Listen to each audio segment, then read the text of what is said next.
సంధ్య patient నా దగ్గరికి వచ్చింది రీసెంట్గా. సో కంటిన్యూస్గా చేతులు కుడి చేయి కుడికాలు షేక్ అవ్వడము, తర్వాత వీక్నెస్ ఉండడం అనేది. సో వేరే హాస్పిటల్లో చూపించినప్పుడు అది ఫిట్స్ అనుకుని ఫిట్స్ మెడికేషన్స్ ఇస్తున్నారు, అయినా తగ్గట్లేదు. ఎవ్రీడే మినిమం 1 to 2 hours అనేవి మూమెంట్స్ వస్తున్నాయి. తర్వాత నేను ఇక్కడ అడ్మిట్ చేసి వీడియో చేపిస్తే అది ఫిట్స్ కాదని తెలిసింది. తర్వాత వేరే కొన్ని పరీక్షలు చేపిస్తే అది బ్రెయిన్ సర్క్యులేషన్ తగ్గడం వల్ల ఆమెకు పక్షవతంలాగా ఆ మూమెంట్స్ వస్తున్నాయి, అంటే టీఏ కింద సిమ్టమ్స్ ఉన్నాయి. సో దానికి మేము పరీక్షలు చేసినప్పుడు ఒక లెఫ్ట్ సైడ్ మేజర్ వెజల్ అనేది బ్లాక్ అయిపోయింది.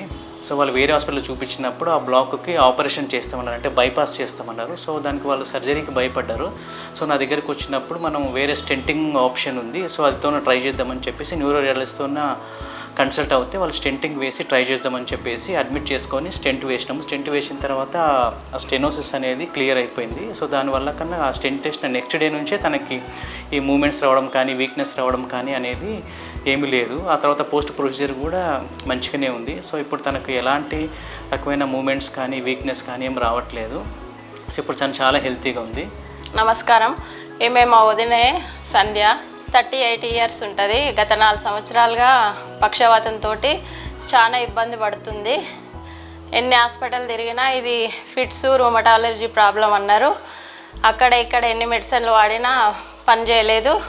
ఇక తర్వాత వేరే డాక్టర్ చెప్పిండు, కిమ్స్ సన్షైన్లో వినోద్ కుమార్ డాక్టరు కలవండి మంచిగా చూస్తాడనంటే ఇక్కడికి వచ్చినాక సార్ ఇది ఫిట్స్ కాదు, బ్రెయిన్ ప్రాబ్లము అని నరం ప్రాబ్లం ఉందని చెప్తే ఇక్కడ అడ్మిట్ అయినాం.